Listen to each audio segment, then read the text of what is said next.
Good afternoon once again. Welcome to another debate of the Inspiration Forum. And I should say my name is Filip Zajíček and I am the moderator of this debate. And now I will introduce the panel. I will start with Daniel Bunda. He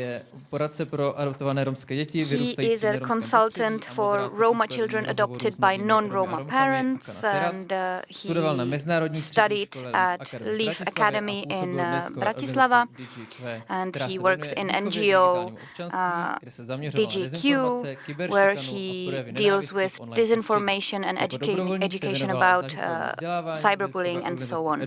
He works as a volunteer, where he works for disadvantaged kids and adults. He had a speech at the UN, and he also likes programming.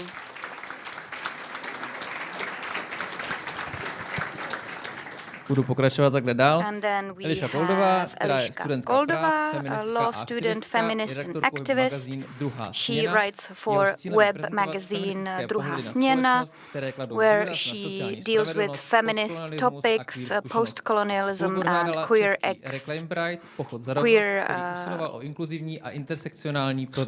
and then we have also Reclaim Pride, where she participates, and she works for another web magazine, Alarm. A pak je tady Sara Polak. Then we have Sara Polak, anthropologist, archaeologist, organization in Hackathon. She studied at Oxford, worked in English and US startup tech projects, and she also leads Chaos Group and Czech Technical University. A poslední Matthias Oakes. And then we have Matthias Oakes, 21-year-old non-binary student at the University of Chemistry. He deals with well-being of LGBTQI plus students and also works for the organization Transparent, where he deals with education.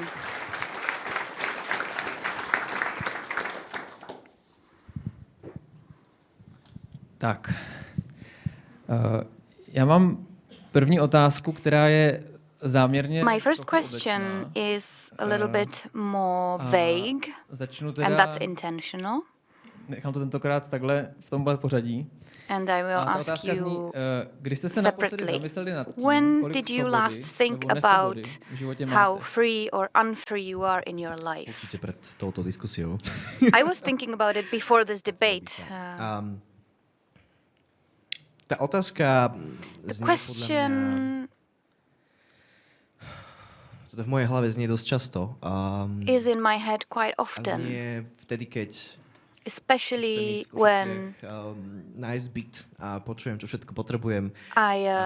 Zanechať tak v takom I am in my hometown and I'm trying to live my life, and when I know what I have to do, nezbíjal steny, keď chodím do obchodov, and when I go to the shops, učiť, or when I go to teach and I look at the kids, when I tell them to draw a figure, and they do this, and they do, when I do this, they do the exact same thing because that's what they've been taught. And this is where we lack freedom. I think we lack a lot of freedom.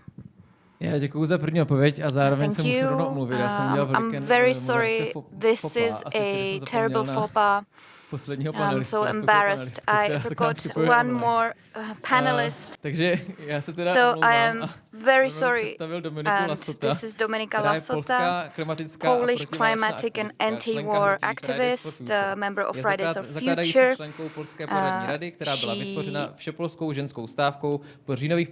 She just works in Polish politics and in fossil fuels.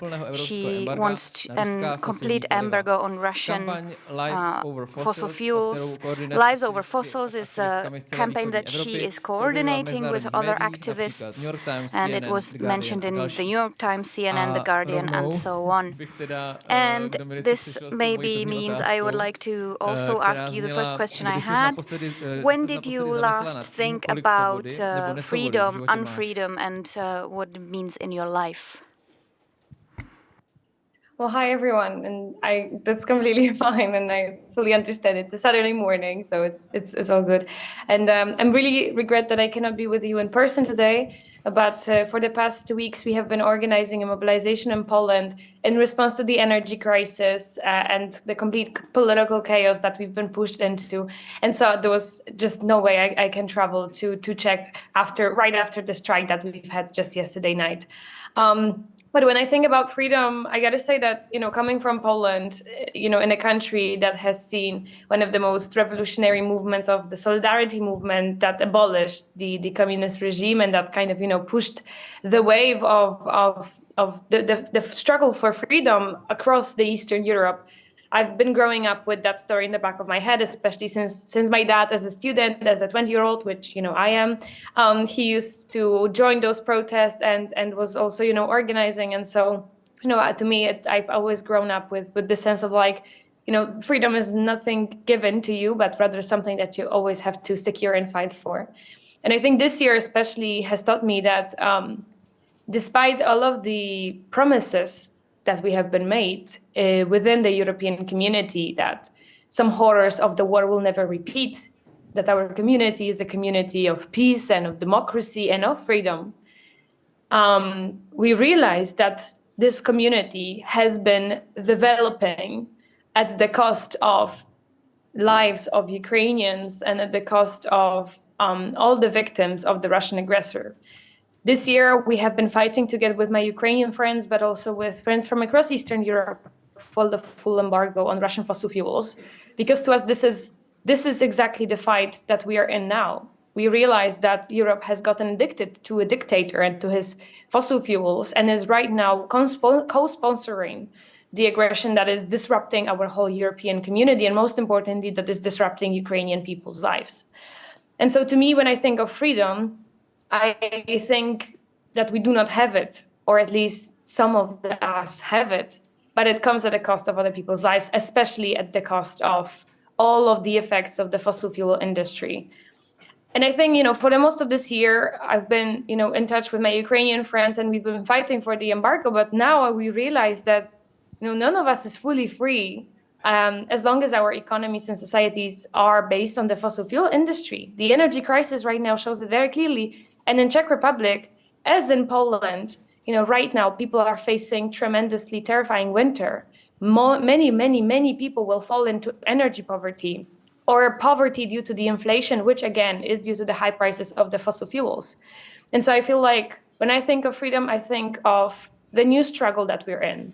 I think of the anti-fossil fuel struggle that we are facing, and that this is the challenge that our societies face.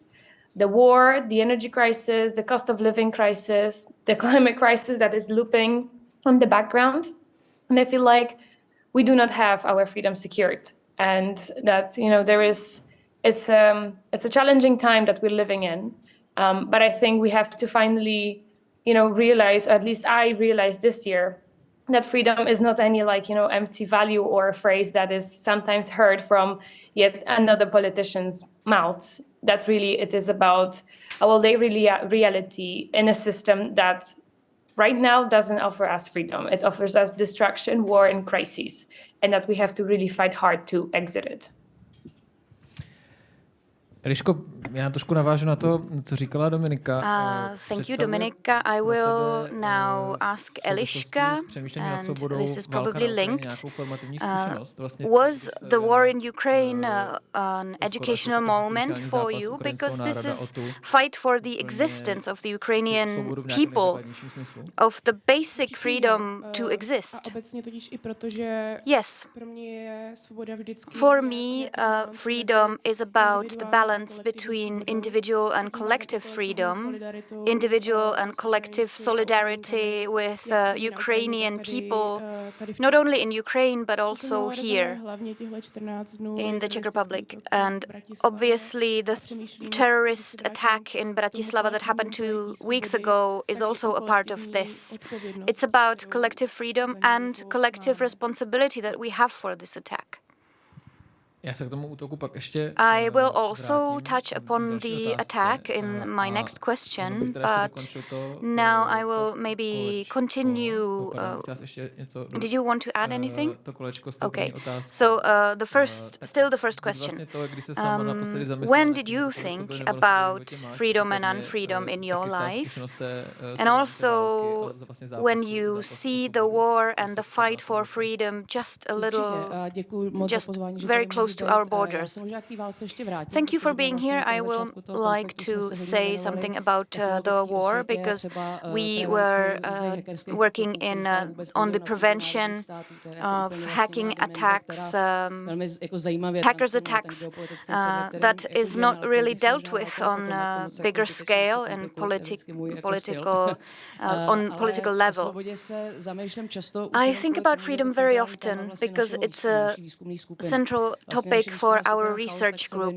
Our research group Chaos is trying to transform utopia by Plato into virtual reality, and it's a kind of training space for people who need to decide something. When we look at ancient Greece and ancient Rome, we think it's a cradle of modern democracy, but actually it was eugenics in its purest form.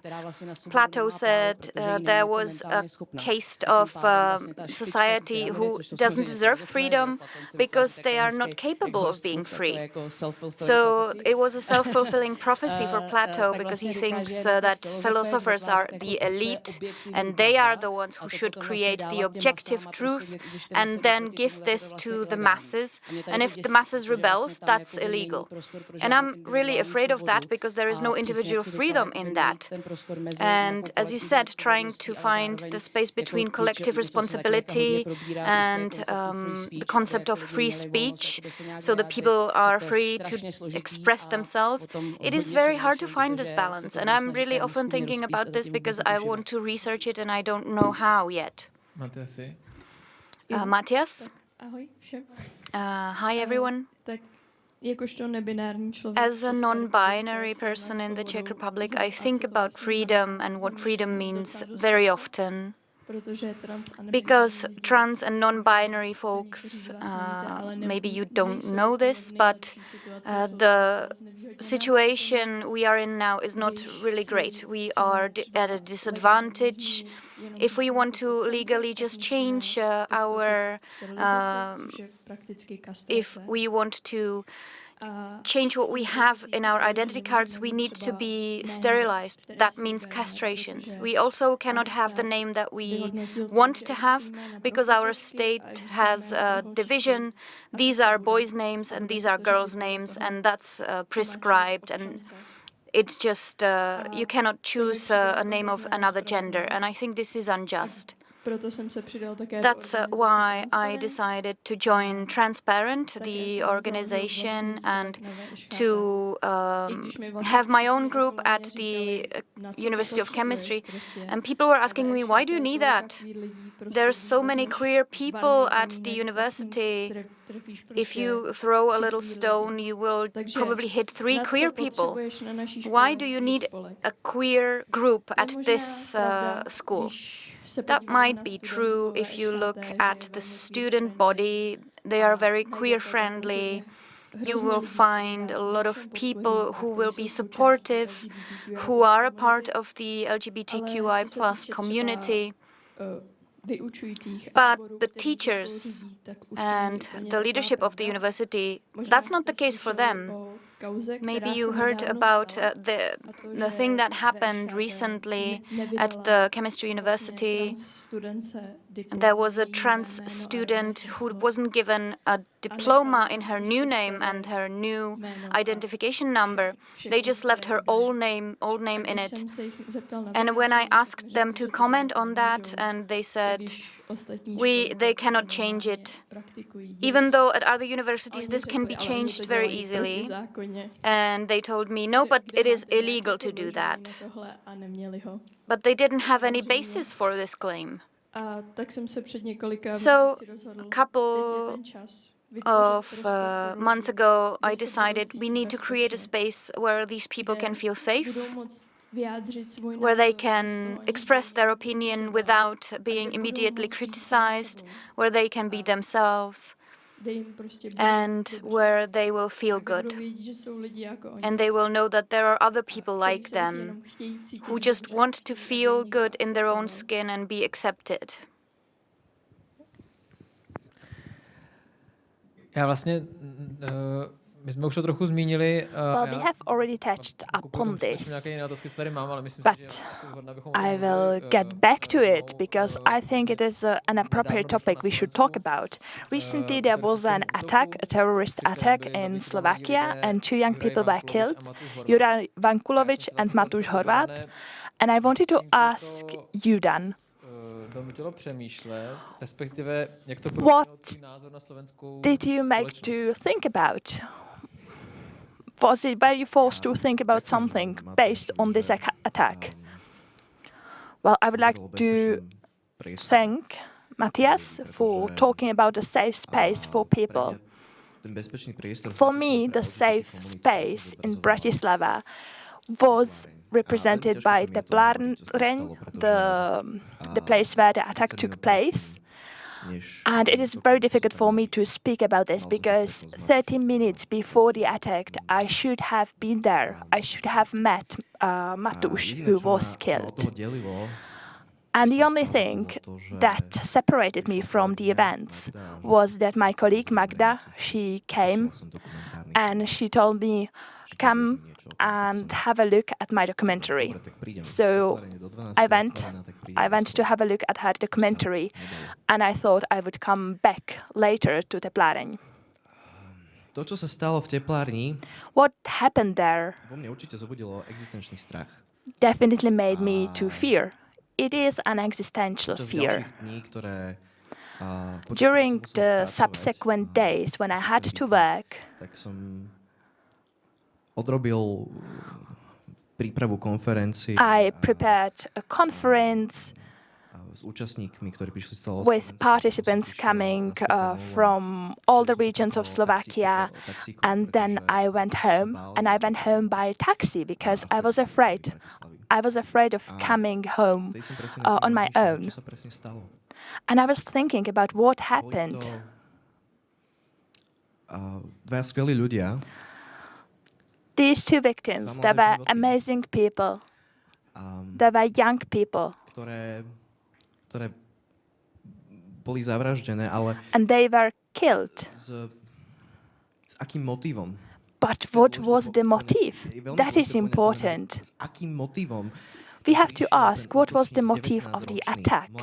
The attacker was a 19-year-old guy, a young guy, and he was standing there and he was thinking about what he would do. Well, before he planned the attack, he created a manifesto describing the society, the community of people. He also described the hatred he has inside. He described the depression and bullying he went through. He was very hateful, but based off nothing, basically. This wasn't caused by nothing. It is not easy to radicalize such a young person, and this was caused by the society as such, because the society is radical and they radicalize people against various minorities, be it LGBTQI community, be it the Roma people, be it any other minority. And the society is supported in this vision by the politicians. And we don't know when this will explode. Till now, we had a certain, let's say, insurance. We were sure nothing would happen because it is a taboo. In Slovakia, we never murdered people because of ideology. There was not a person who would come with a gun and shoot people just because of their ideology. But now, this is no longer a taboo. The taboo is no longer there, and because this attacker shared his manifesto, his ideas with other people, the imaginary has been spreading. And I hear stories about attacks on LGBTQI people in Bratislava. Today, or nowadays, when I go outside in the evening, I'm afraid. And I don't go on foot. I prefer to take a taxi because of the fear. The society is full of bombs. Dominika, já mám v tomhle otázku. Dominika, I have a question for you as well. The reporter Filip from the Czech news wrote about Mr. Kaczynski and about how he attacks the LGBTQI community. What's your view on this? Because you are a representative of the young Polish generation. And what's your opinion on this, related also to what happened in Slovakia?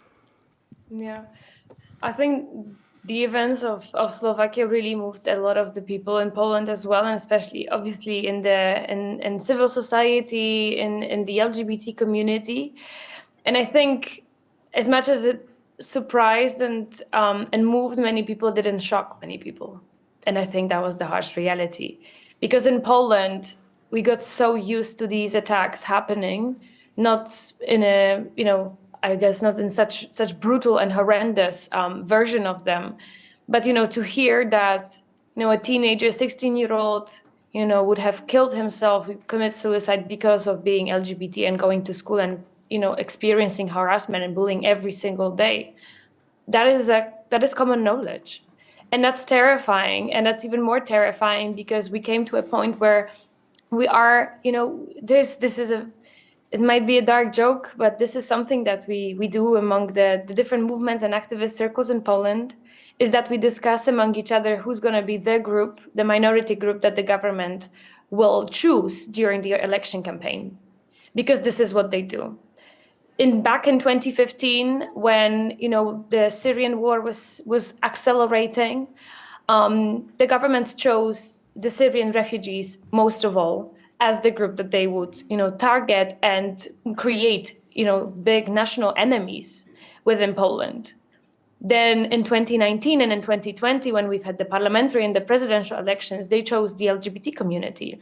And they've had public attacks at political rallies when they would question if LGBT people are people. Because to them, I quote, it's an ideology and not human beings.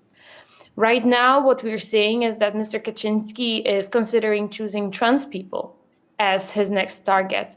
Because in the amounts of crises that we're dealing with, because in the amounts of real life, everyday, daily problems that this government has created for us, they have to choose some escape way, some escape route. And for them, targeting trans people is their escape way right now. And so when I think of how what should we do about it? How should we perceive it? Is, I think as long, the longer that people will just accept silently that this is their political strategy, it will keep repeating. And to me, I think, the challenge now and the task for me now is to really show to the public that there can be no public acceptance of choosing any social group as the national enemy. Because this only benefits the ones that govern us and the ones that create us then later on crises in the background, rather than for them to actually secure anybody's life. And so, as I think of the elections in Poland and next year, we have to be especially caring and careful. But I think also, in solidarity and in active resistance with trans people, with the LGBT community, but also with all the others that have been excluded and just victimized by the current government. Because in a way, if we don't do that, if we don't stand up with those who are the main target of those in power, then what kind of politics will we ever achieve? Matthiasi, co to s tebou dělá, když Matthias, how does this make you feel? How does it make you feel when politicians build their campaign on people like you, on queer people? Je to úplně asi ten nejhorší pocit. It is the worst feeling ever. First of all, I would like to come back to what happened in Slovakia. This was definitely terrifying. One of the victims was Juraj, who was a non-binary person. And I think this is really terrible because it shows another thing, and that is that he won't be remembered as the person he really was. And this is terrible for me because myself and my partner, we are both non-binary. And when we think about that this could happen to one of us, this is terrible. If there was a journalist writing an article about two men, that would be terrifying. We are not men, we are non-binary people. So, yeah, that's my commentary on what happened in Slovakia. And the question was about the campaigns of politicians focused on queer people. Last year, the political party SPD here in the Czech Republic, they had a campaign saying that women have vagina and men have penis. And I think this was dehumanizing. This was disgusting. This is terrible. This can't be converted into a political program. And it is terrible that there are people who really think this is true. Perhaps they have never met a non-binary person and they don't know what impact this could have on them. And they are doing this just to get more supporters. And there are a lot of these people. Near my school, there is quite often a stall, and they promote prohibition of abortions in the Czech Republic, similarly to Poland. And there are children from the kindergarten walking by and they see this and nobody does anything about it. And it is really terrible when you come to the store and start talking with the people there about their opinions, about what they think. They have an argument for everything. And they don't think about the consequences. They just think about the fact that abortions kill people. Eliška, have you been thinking about the fact that you could lose a right or freedom related to this? Well, I think that here in the Czech Republic we are an atheistic community and people believe this could not ever happen here. But it is not true. It has been happening because Czechia is not on its own. We are a part of V4 and related to what Matthias told us. This is not just hatred against queer people. This is a part of the policy which is built on an endless natalism, on the fact that we will support white people being born, in contrast to Roma people, to migrants and to other people. I have been thinking a lot about this, but it has really been happening because, in fact, we don't have access to abortions. Abortion costs 6,000 here in the Czech Republic. Who can afford that? Who can take a day off from work and go to undergo an abortion? So even though legally it's possible, still materially it's not that easily possible. Saro, Já mám vlastně Sara, chci se zeptat na to, jestli nemáš pocit, že v té veřejné debatě, já jsem na tím přemýšlel, když jsem se připravoval na tu diskuzi, well, I was preparing for this discussion. In general debate, freedom was maybe stolen by extremists and populistic politicians, because we are saying, they are saying they want to steal our freedom, they want to take our freedom. If we open marriage to other people than we want, we will lose something. Why is this? Proč to tak je? So why? Okay, it's an evolutionary question even. I think it's not only extremists that do this. The concept of freedom has been politicized a lot, and that's wrong, and both sides of the argument do that. I worked at a startup in the US, and we did digital campaigns for Amnesty International, as well as right-wing extremists. It was a non-partisan thing. If it was legal, we did our service for anyone. So I worked on 50 campaigns from radical left to radical right. And it was interesting how cynical these campaigns were. For example, greenwashing, rainbow washing. You just change your logo, but you don't do that in Saudi Arabia because you would lose customers there. You only do it where it's acceptable regionally. And many politicians think about this. What can we do and what cannot we do so that we get people to vote for us? And I'm really sorry about people who are traumatized from history that they learn at school. They think history is for geeks. But, for example, queer questions were normal in ancient Rome. You had hermaphroditic statues. You have threesomes in clerical texts. And we are politicizing something that doesn't need to be politicized. We just want people to be radical. They want to be in a tribe. They want to be different from other people. And I think political people are cashing in on this. The politicians want to support this. And the discourse is not flexible. And I'm really sorry about that. And honestly, I don't know what to do about that. I think this is something that needs to be changed. It's not a political party against another political party, but it's not a campaign against another campaign, but it's people against people, and this should be people with people. The tribalism really sometimes is imposed from top to bottom. Did you want to react? I would just like to ask you to not use hermaphrodites. No, you should use intersex people. And it's only an adjective, so intersex people. Já vlastně mě zajímalo, jak se na to dívá někdo. So I would like to ask somebody who lives in Slovakia about this and is a young person as you. Why queer people povedlo udělat takový strašák, protože ona to byla cílená. Why are they made to be feared?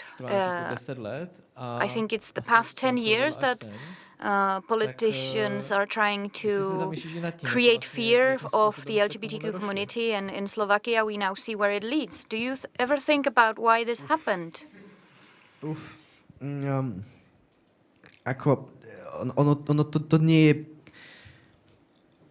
Tam nemohol byť žiaden iný výsledok. There couldn't have been another result. This was the only result that was probable. When you say LGBT je nový pojem. LGBTQ is a new concept. We've been hearing about it for maybe a year and a half. Now people already know what LGBT means, even in the east of Slovakia, because Bratislava is a social bubble. It's a big city and it works differently.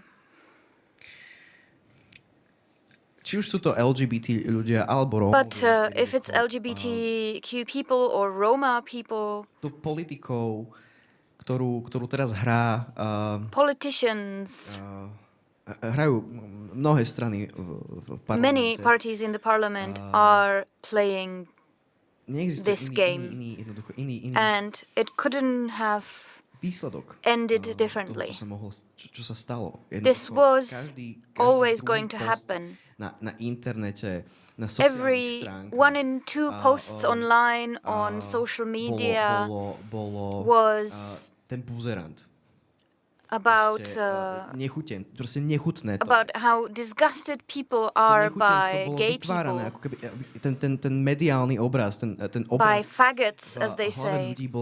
And people had this idea in their mind, and it was systematically supported by politicians for the past maybe 30 years. I'm not even talking about communism. They didn't have this kind of thing, this kind of concept. And these people are responsible.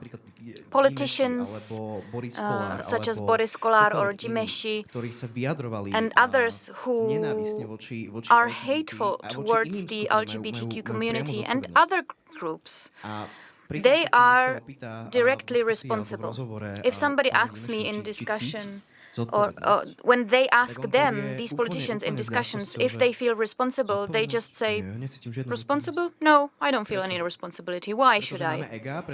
Because they have their egos, they need to get their political points, they think about themselves, and they are afraid.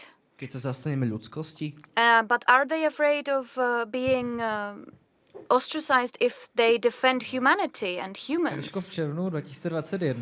Eliška, in June 2021, there was a study about conflict lines in Czech society. One society, different worlds. I was thinking about, we can maybe name it one society, different freedoms. Because in the Czech Republic there are many people who are not free because they are poor. Do you think in the Czech discourse or Central European discourse of freedom, is it really important enough? Yes, this study was very interesting, and it also said that the dominant narrative is dictated by the winners of the revolution. And these people connect freedom to abstract concepts such as freedom of movement, democracy, and they are not really substantial for people who lost in the revolution. And if there is criticism and it's relevant, it's not accepted by the society. And then they tend to go to the social media and criticize there. So socio-economic freedom is not something that is in the whole of Central Europe. Okay, we're talking about Central Europe now, so Dominika, when you think about the world, the crises we are living through, do you think freedom is the most important concept for you, or is there any other concept that is that serves you better? I think at the moment right now, with the war happening just next to our border, but also with the energy crisis and the climate crisis, I think even before freedom, because freedom to me comes with a sense of joy and enjoyment and you know this liberating feeling of doing anything you can. But then I think for me, what I consider my fight is the fight for security first, for basic safety. Because just like with the climate crisis that is happening to millions and millions of people around the world already, and just like with the war, which both are kind of, you know, fueled by the fossil fuel industry and by politicians who choose their profits from that industry instead of human lives, you know, to those people who experience such brutal and very simple but horrendous, you know, crises and conflicts, you know, they think first about their basic needs and about their safety. And I think, you know, as much as I would love to right now, you know, I am a feminist myself, and a member of the LGBT community in Poland. But I think the war has shifted so much for me and for the fight that me and my friends are leading, because we realize that we have to start with the basics, and we have to start with the fundamentals of our society, and at the fundamentals of our economies in the whole of Europe is right now the industry that has nothing to do with freedom, that has nothing to do with human rights, that has nothing to do with our security. It only has to do with exploitation, with extraction, with crossing of the boundaries of ecosystems, of the climate system, but also with crossing of the boundaries of local communities. And this system only has to do with fulfilling political benefits and aims of a very narrow group of people. And this applies to Poland, but this applies to multiple countries there, and the current energy crises and the cost of living crisis very much shows that there is a very narrow group of people that can make the decisions, but they do not do that because making decisions that put human lives over profits, lives over fossils, is just not beneficial to them. And so I think right now, what we are facing is the fight for basic survival, for the fulfillment of our basic needs. And beyond that, and I think once this is secured, while those basic needs for everyone can be secured, only then I feel like that only then I'll be able to imagine anything, positive and hopeful. Only then I'll be able to even think of a future, because now I don't imagine any future for me. Even though, my parents, my friends from the non-activist world, they always ask, like, Dominika, how do you see yourself in 10 years? You seem like such a girl boss. There's this whole myth of being a successful young woman. I'm like, I do not imagine my life beyond the next year, because I know that, the elections that are coming up may be decisive for the climate crisis, for the war, for so many of our lives. And I do not see myself in the next 10 years. And I think this is what this government, what the Polish government, what our politicians have taken away from me. The ability to even imagine a future, to imagine something good. We have to fight for survival first. And, fighting for survival very often doesn't carry much joy to it.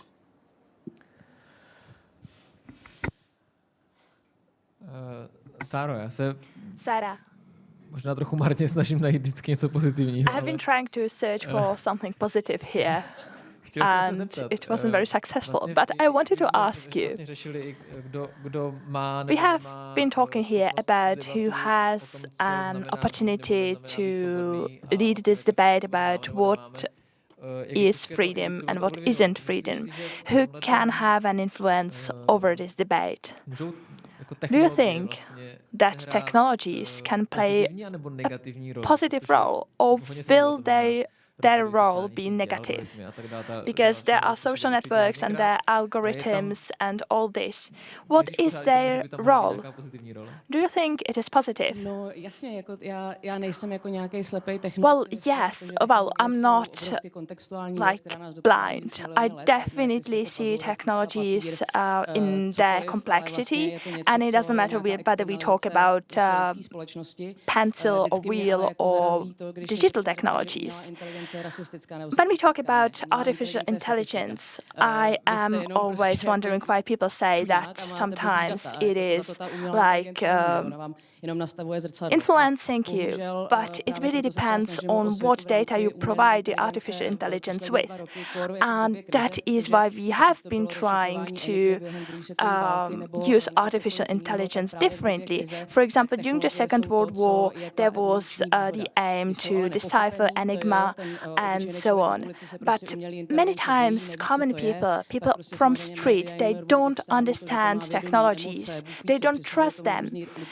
They think that technologies have emotions, feelings, and other features that technologies can't have. It's just statistics, it's just data.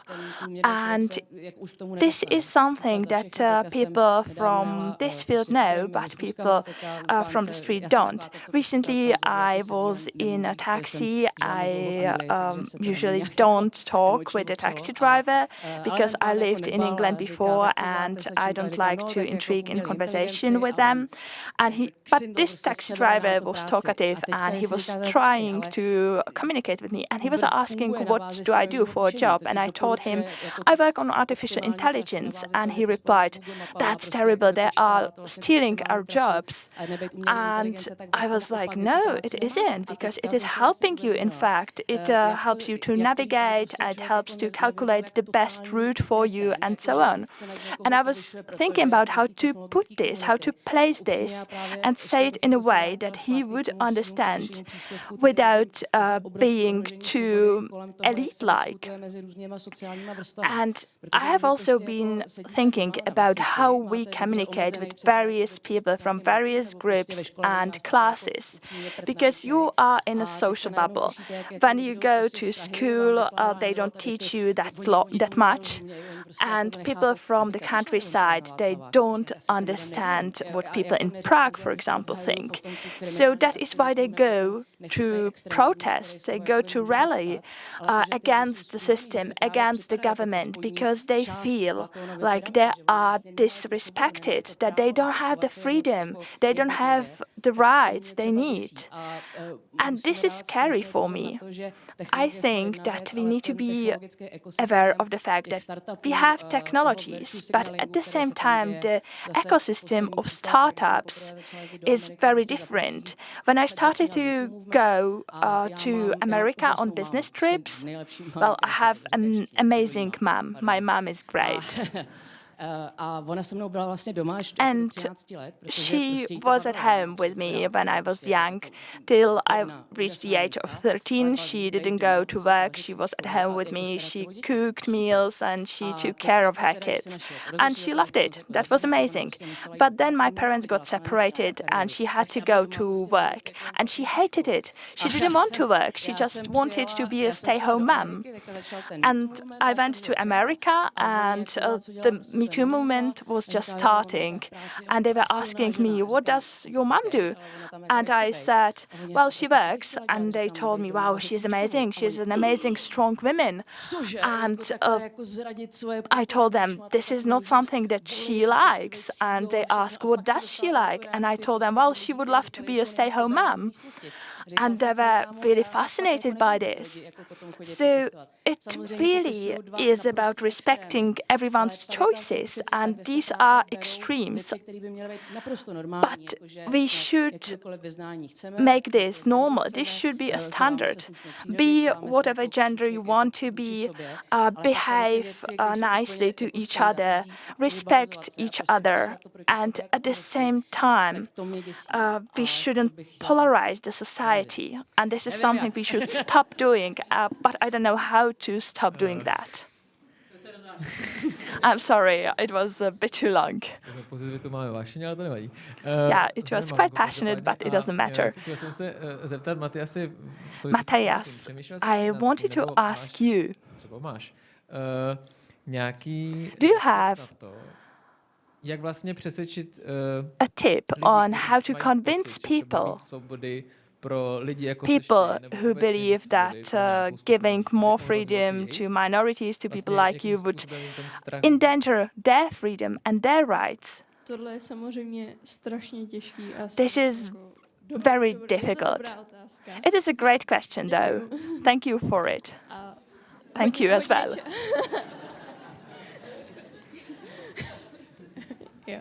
Commonly, I meet these people, and often they are fanatists. Often they believe that we are the bad guys here, that we came and we are here and we will start making all women with penises will go to female bathrooms, and we will buy and sold children, and so on and so on. And they believe these myths, and it is so difficult to explain them that this is not true, because they believe it,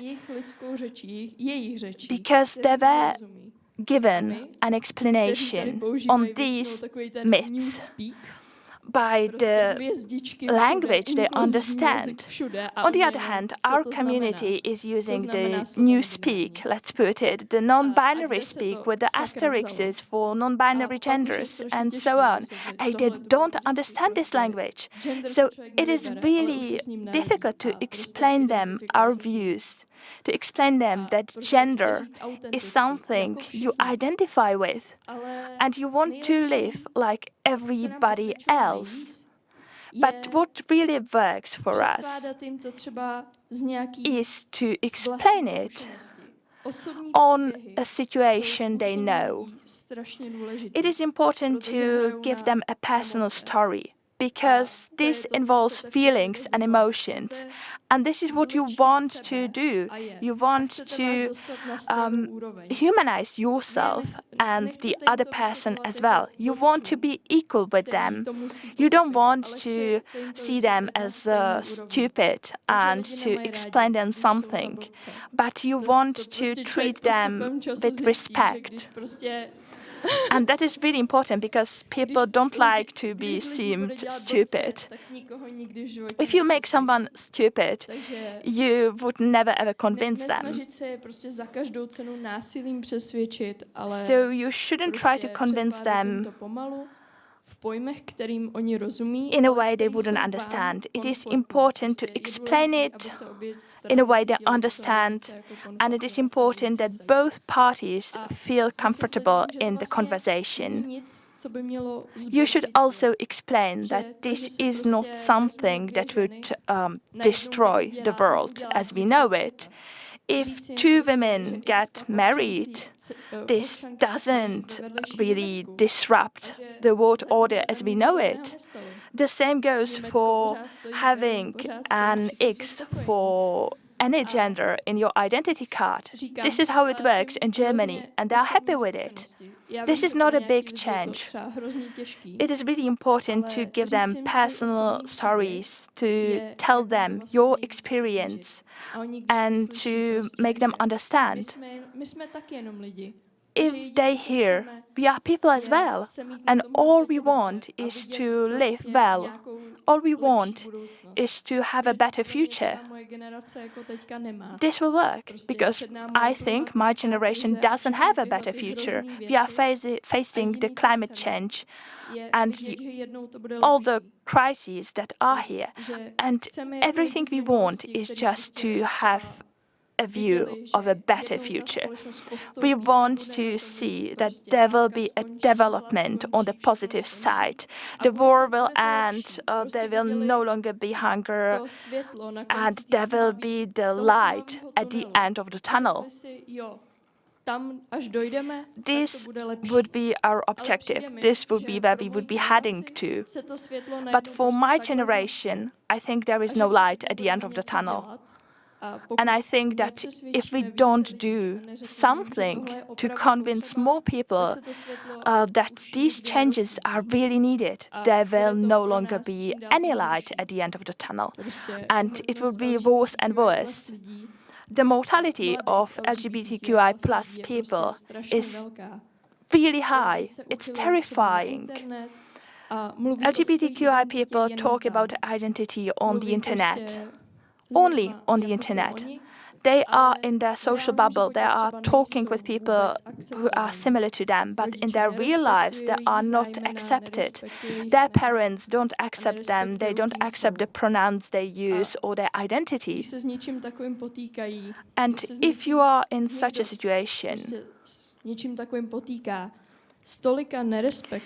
if people around you don't respect you, it has consequences.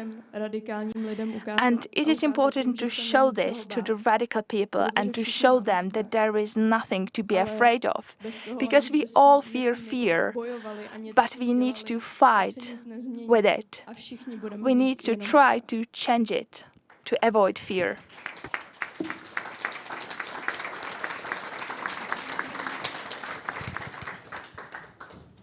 Eliško, jak podle tebe hledat and what about you?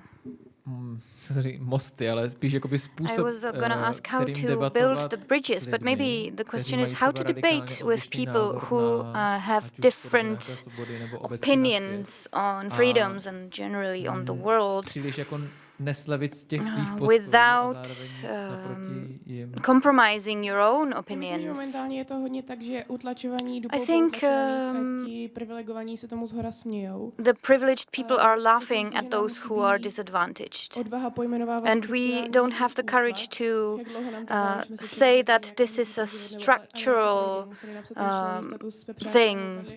V rámci války na Ukrajině prostě jsme to strašně dlouho ignorovali. Takže we have ignored this kind of thing for a long time, and we need to fight against the oppression. We don't have a mass movement that would collect all the oppressed people and marginalized groups, because the oppression is still there. Mít pocit nějakého umělého nedostatku. I don't think we need to have a feeling that we lack freedom. And if somebody else has freedoms, it means I will not have the freedom. But this is what people still think today. If I live better, somebody else has to live worse. But that's not the truth. But there are still people who have their private jets. Dominiko, klíčem k větší svobodě Dominika, měl být the key to bigger freedom was supposed to be economic growth. That's what politicians and economists told us. Do you think that the key to freedom is solving the climate crisis? And if so, why are we not successfully convincing enough people and voters about this? Well, first of all, I think kind of following on the private jets, I do think that we are now realizing that all of those people who have been convincing us globally that the economic growth will save us and will, provide the well-being to everybody, are considering now flying into space because the Earth turned into such, shitty situation. And so I think, we have to I guess maybe it's high time to stop believing those who are trying to convince us that with more richness, with more money going especially to the most powerful already, we will all be better. Well, that's a myth, and that's a fairy tale that they are trying to convince us with, just so that they can find a mandate to earn more, exploiting people. And so I think when I think of the climate change, everybody obviously says that this is the biggest challenge to the humanity, right? But then when you hear those words, what do you think? Like, if this is the biggest challenge to the humanity, then it for me, for years, it froze me. Because when you realize, when you learn about all of the science about the climate crisis, when you hear all the facts, all the statistics that we're on a pathway for 2.7 Celsius warming, while we already are on 1.3 Celsius warming, like all of those things, they are so horrible and scary that very often people turn into denial of the reality. And that's where we have all of the climate deniers that are, I would say out of fear, just preferring not to believe in the reality while, instead of accepting it. But because still the challenge is so big, then I think very often we if not denying the reality, we turn to hopelessness. And this is something that many people are, experiencing right now. The climate anxiety, the depression, or the the state of like powerlessness and so on is the effect of this crisis and is one of the elements. But to me, the most important thing, and this is why I think acting on the roots of the climate crisis can be so revolutionary, is because when I came to a point where I was so anxious and so down due to the situation, I started just chatting with people, with my friends who are most affected by the climate crisis. Thanks to the internet, we have been able to chat online and so on in different groups. And, I was able to learn that the climate crisis, which to me seems so big and so kind of, not graspable, to some of the people, it means a daily reality of checking on the internet if there's a hurricane coming up and if they have to evacuate or prepare their house. To other people, climate crisis means that there is a pipeline being built by a French company from the north who just wants to get richer. And for them, it means, again, potentially losing their home or their garden or their favorite lake in Uganda. But to me, and I think, right now, that's why I'm kind of going back to the reality of the war in Ukraine, is because to me, the climate crisis and the war aren't that far, aren't that distant. And I think in making that connection, there lays an incredible source of change.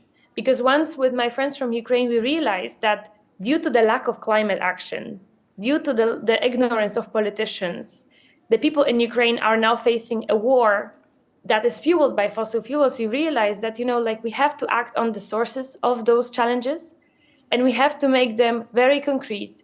We have to make them about personal stories of real people who are affected by those crises and by those systemic problems.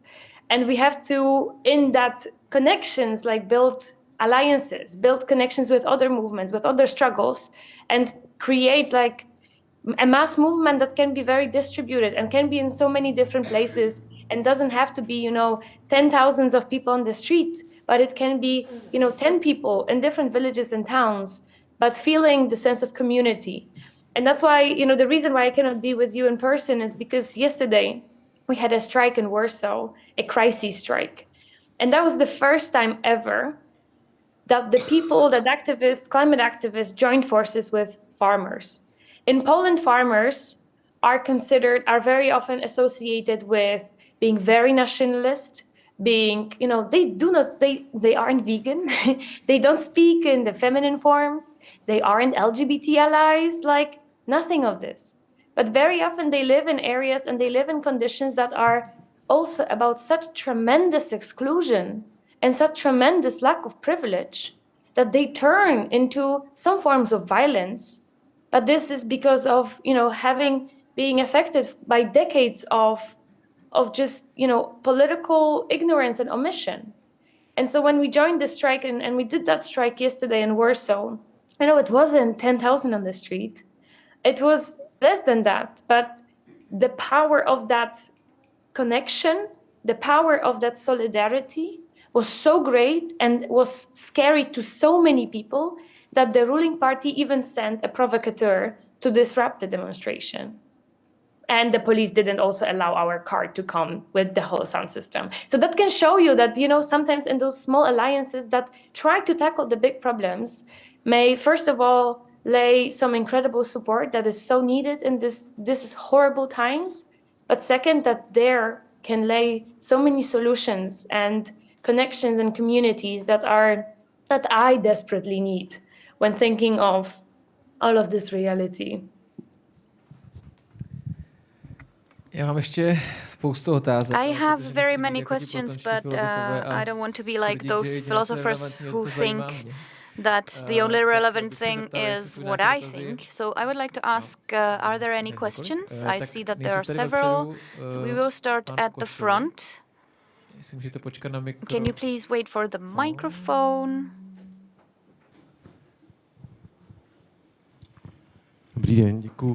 Hello and thank you. I made several notes. I wanted to ask Daniel, you said that the murders that happened in Slovakia, in my grandmother's generation, her family was murdered. In the 90s, there were racially motivated murders.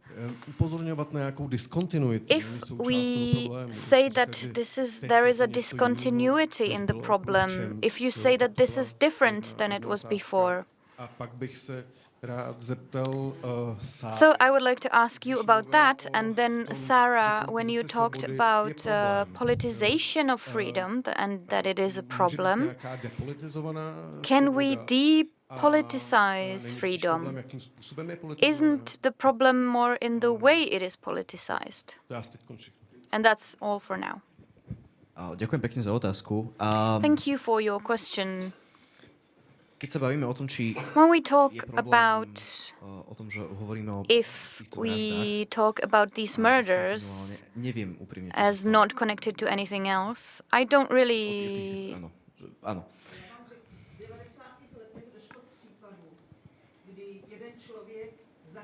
We cannot hear the question because the person doesn't have a microphone.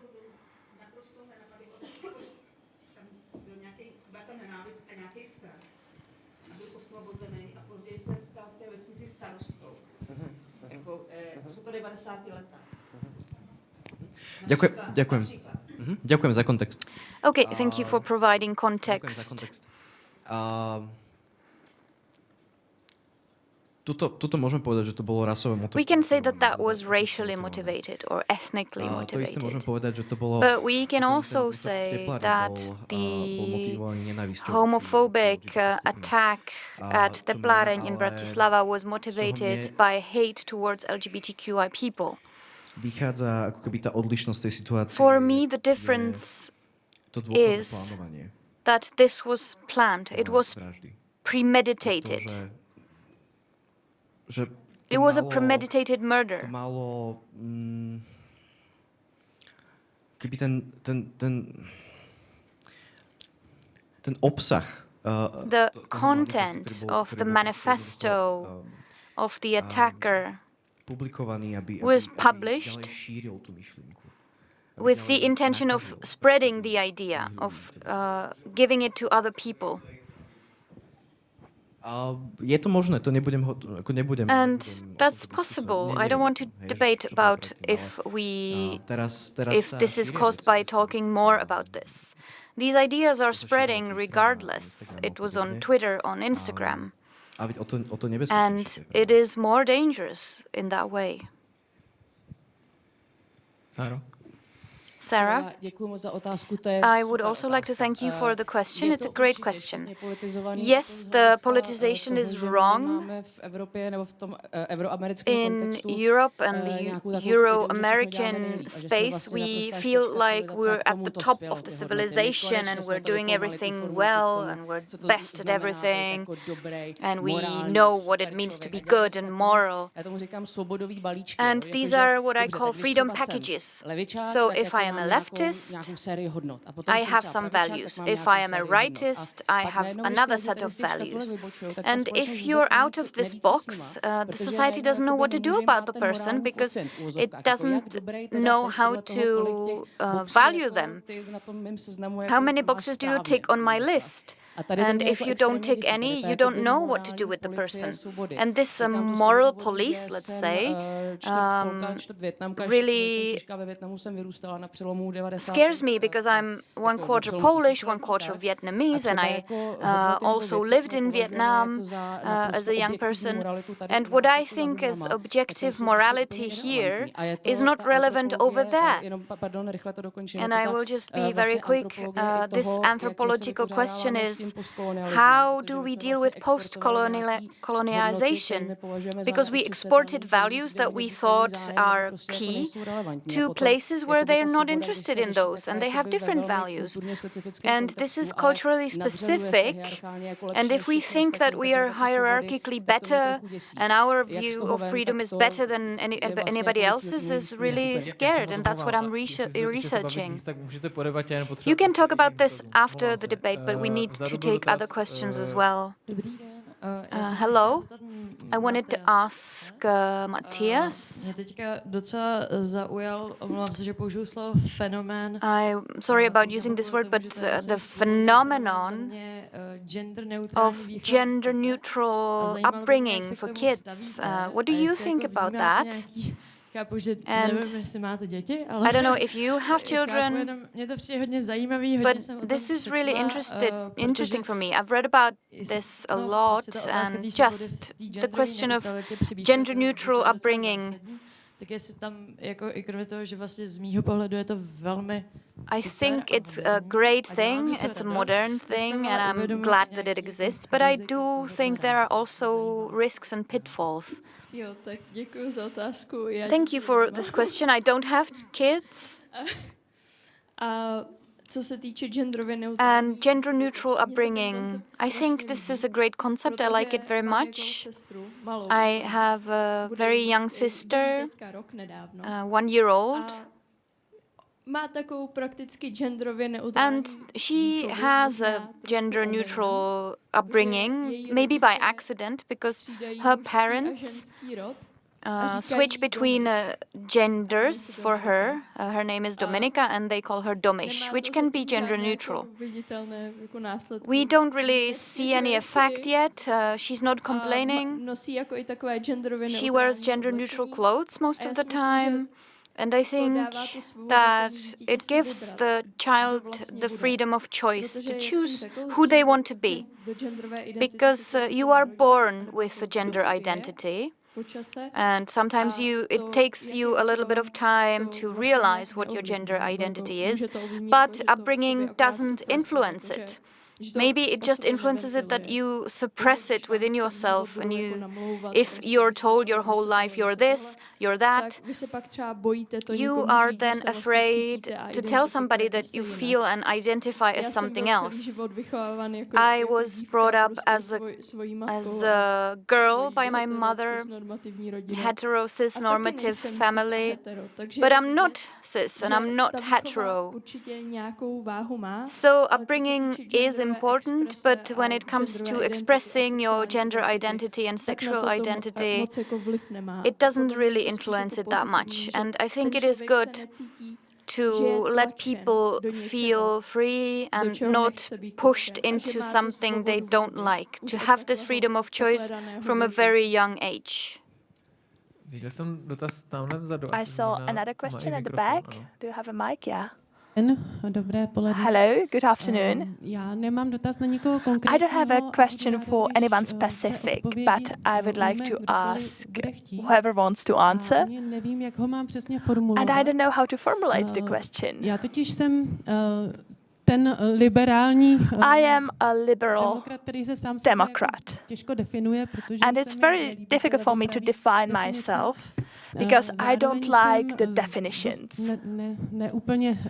But at the same time, I am an alternative mom. I have 2 sons. I am also the head of art high school, and I'm looking for a way how to balance the dialogue between the needs for personal freedoms and the needs of an educational institution, be it an educational institution that communicates with students, with the professors, and its main partners are also the parents of those students. So we need to take into consideration the legal framework as well. And for me, this is very difficult.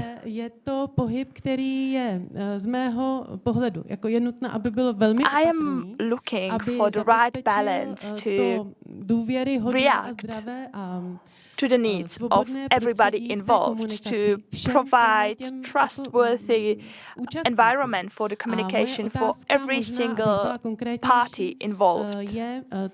And to ask, currently we have noticed an increase in the needs of our students to self-identify themselves, and they are looking for a safe space at our school, and we don't have a problem to provide this safe space. We want to help them, to support them in any way we can. But at the same time, we don't want to lose the trust of their parents when it comes to communication. We don't know whether we should make our school the free environment where they can express their identity. Because if we do so, we need to make their identity secret when it comes to communicating with their parents. parents. But the law requires us to use the students' personal data as they are in their identity documents. So this is the framework we are working with. And then we have had teachers who have their... I'm really sorry, it's long. Okay.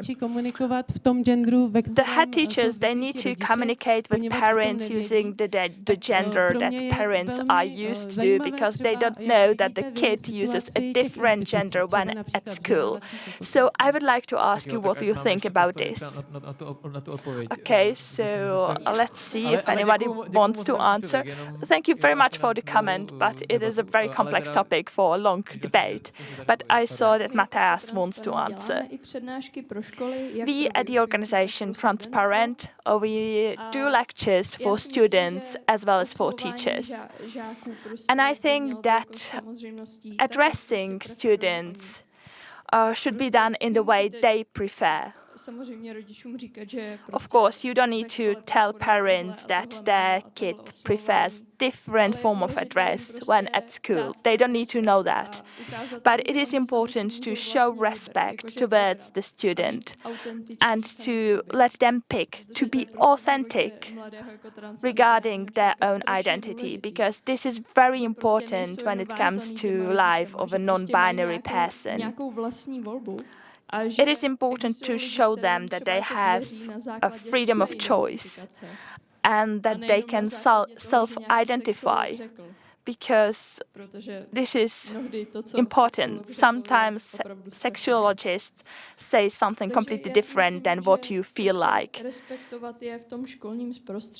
So, in my opinion, we should respect their self-identities at school, to use the pronouns they want us to use. And if they want to keep this as a secret when it comes to their parents, feel free to use their official identities when communicating with parents. But it is not necessary to use these when communicating with the students themselves. It is very uncomfortable when someone addresses you with the name you have in your ID. I'm really sorry. We have many questions here. Feel free to come after the debate and talk face to face with Matthias. I will also give the floor to Dan, and then we have another question. Okay, I'm sorry, I just want to add something. In the Czech educational system, you as a representative of a school, you can use any name the student wants you to use. The ombudsman has issued a note saying that only the official documents such as the school report or communication with parents needs to use the official name, but otherwise feel free to use the name that the student self-identifies with. Then I just want to add that we had a rainbow club at our school, and this was a safe space for all LGBTQI plus people, where we were free to share our stories, our experiences, and so on. And it was a space where we could learn about all these things. We could come there after a hard day and support our mates.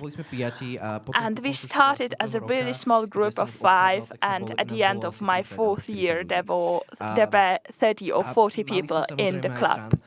We also had trans students. There was a trans student who came to school on Monday morning, and they told their new name. It was no longer Simona, it was Max. And people accepted it because there was this club, there was this activity. It was somewhere like on the background, but still it was there. And we were trying to support everybody. We were people, we were not just LGBT labeled people. We had a human face and we were specific individuals. And out of this small bubble, we managed to be more human as a group, as a school, as the community. And there were parents complaining that their kid is under bad influence at the school and so on and so on. I don't want to talk about this. What parents do is something completely different. What is important is to create a safe space for your students, for the new generation, for the upcoming future, and that's the most important thing. Tak, já mám čas na... Okay, we have time for one more, perhaps two questions. Do you have any questions? Aha. Tak to nevadí, no. Okay, there are none. That doesn't matter. Tak jo, tak... Okay, there is one. Pardon, dáme přednost dámě. Let's ask. Pozitivně se zkusili. Okay, to express ourselves a bit more positively. What do you think the freedom is represented by? What helps you to go through every single day of your life? What is the positive aspect for you? Já poprosím trochu krátce, abychom stihli úplně všechny. Could you please reply shortly? Dominika, can you start, please? Of course. Well, I think to me, I know that it all might have sound very, very scary and doom and gloom, but I do think that to me, the hope that I look to are my friends, are our fellow activists, but also any other people that, within this terrible and tough reality, they join hand in hand and they become, they resist that reality and fight for something different together.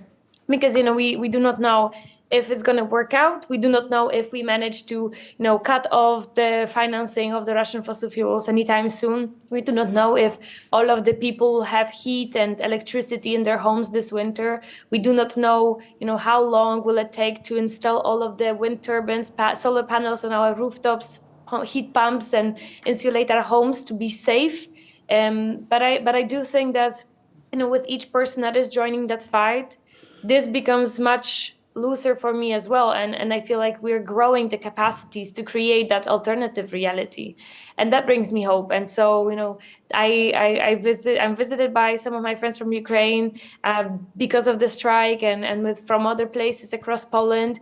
And, and I see how it grows. I see how this force grows. And this is the hope to me. I do not wait for anybody to come in, give the hope to me.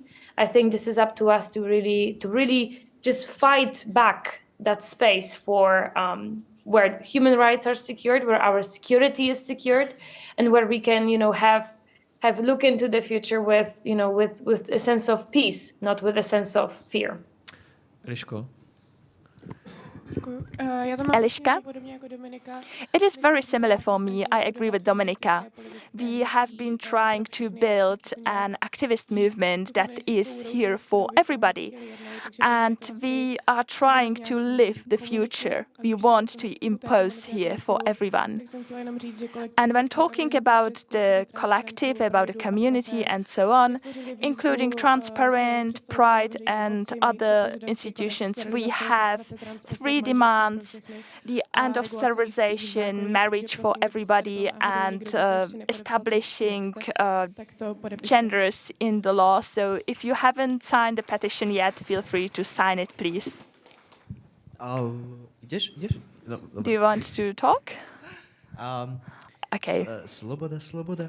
Freedom. Pre mňa, keď hovoríme Freedom for me o nádeji,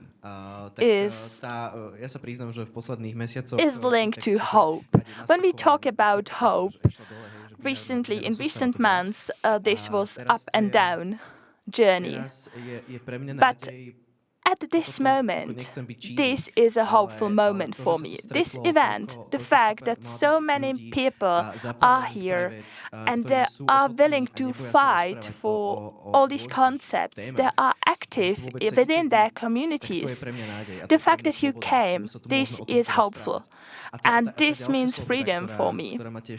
And another form of freedom is the freedom to create a space, be it a medium program or be it something where you feel comfortable, where you can support other people, where you can communicate with them.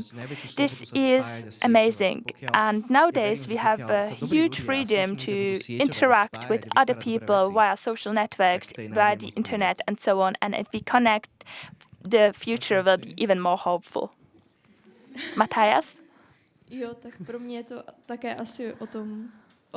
For me, it is also about the everyday euphoria, the everyday joy. We are very happy when we are addressed by our right name as trans people. This is a euphoric moment for us. Also, it is very hopeful for me to see that after the terrible events, we were able to join the community and to start fighting for a better future. I hope once in the future we will be able to fight the fear and to impose love only. No, za mě vzdělání, jednoznačně. For me, it's education. Education, access to information. Wikipedia, definitely, that is great. Go with me to a party. I will start Googling industrialization in the 19th century. Wikipedia is an amazing thing. I love it. And there is also an amazing community on Reddit, for example, because you are an avatar there. It doesn't matter what you are, what you believe. It is not important there. It's quite anonymous, but I really love memes and I love the community as such. Just to add an explanation, I wasn't sure whether I explain it correctly, but I want to say that freedom, here we are talking about two forms of freedoms. There is one freedom, which is having a safe space and having a place where you are respected as an individual, and this is definitely important. And I didn't want to disagree with this. On the other hand, I wanted to say that in the 19th century, the people who defined the foundations of the modern liberal freedom, they had toxic ideas in a way, because if you are a tribe in Africa, or if you are in the Vietnam War in Hanoi, or if you are in Papua New Guinea, you see freedom differently, but inherently it is the same freedom for everyone. We want to have a nice life, we want to survive, and we want to continue with our everyday lives without any problems. And education is the form of freedom for me.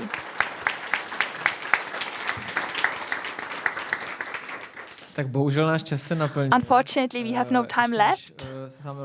But before closing this panel, I want to summarize the most important and interesting thoughts we have mentioned here today.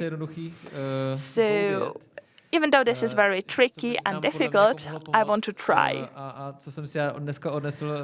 What I take from this debate is we are all people. And the second thought is we have a lot of work to do. And then also that... please don't disconnect Dominika yet. We will continue a bit longer. And I wanted to thank you all for your amazing questions. I wanted to express gratitude to our guests for amazing answers. And I also would like to invite you to another session, which will start at 2:30. and it is called Beware Fragile, and it will be about insufficient freedom in Hungary. So feel free to come and enjoy the debate as well. Hezký den. And enjoy the rest of your day. Thank you so much.